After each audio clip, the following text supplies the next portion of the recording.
মুসলমান ইমানদারেরা, পর্দার অন্তরালের মা, আমিও তো একটা মায়ের সন্তান। এ বৃদ্ধ বাবাজিরা, আল্লাহ সন্তান দিছে, আমিও তো মায়ের সন্তান গো।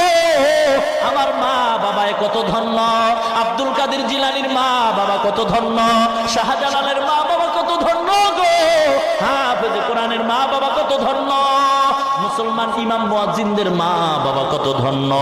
ও পর্দার অন্তরালের মা, কে বলেছে ইসলাম তোমাদের সম্মান দেয় না? ও মাগো মা, ইসলাম ছাড়া তোমাদের সম্মান কেউ দেয় নাই। বৌদ্ধদের ধর্ম করে দেখবা, বাপ মারা গেলে সন্তান ছেলে পাবে, সম্পদ ছেলে পাবে, মেয়ে কিছুই পাবে না। হিন্দুদের ধর্মগ্রন্থ পড়ে দেখো, হিন্দু ধর্মের আইন হইল বাবায় মারা যাবে, সব সম্পদ ছেলে পাবে, মেয়ে কিছুই পাবে না। ইহুদি খ্রিস্টানদের আইন হইল বাবায় মারা যাওয়ার পরে সব সম্পদ ছেলে পাবে, মেয়ে কিছুই পাবে না। ইসলাম কয় না না, বাপ মারা যাওয়ার পরে ছেলেটায় যেই সম্পদ পাবে